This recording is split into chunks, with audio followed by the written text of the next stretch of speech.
po ng kanyang mama at papa, ang mga palaro para po sa mga kids at kung pwede sumali din po ang ating mga nanay at tatay. So, ang una po na ating palaro ay Bring Me. Sino po nakakaalam ng Bring Me? Magdala, sa Tagalog, magdala. So, ang una po natin Bring Me, magdala po ng puting panyo.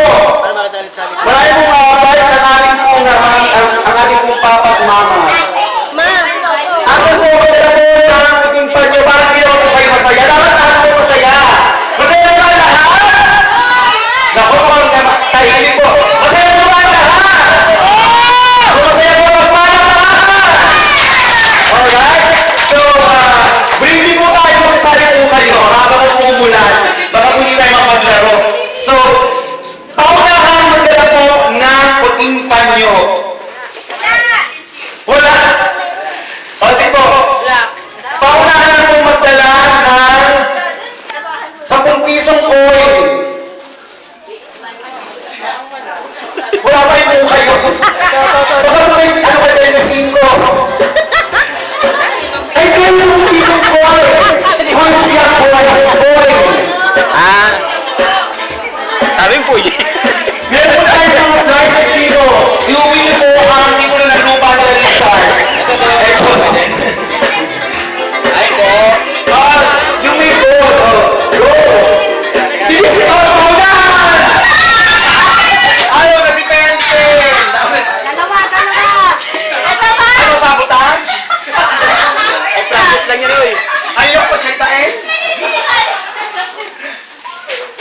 Nadalat na ako ni Pentel niya. Kuya, ikaw ha? Oo nga eh, dapat handa. Ben, akin na lang. Ay, anong regalong Pentel? Pang babae, Ben? Halika, halika. Oh, bilis, premimate, Kuya Pentel. Si Kwentang po. Ito ba, Kuya, Kuya Uno? Sige naman po, paunahan, magdala ng puting buhok. Meron ba sa may puting buhok? Saan ba kayo yung regalo para yung mga bata makakulot ng regalo?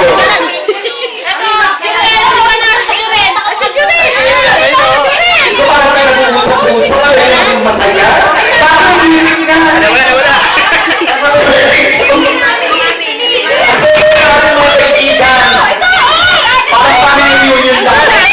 Wala. O yan, tapos kainin mo, Echo. Pagkikala na ito.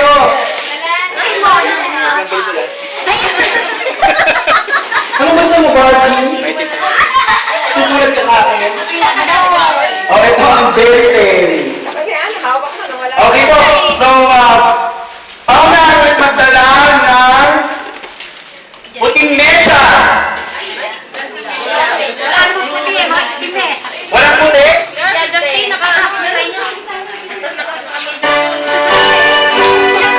Sige po, paunahan po magdala ng,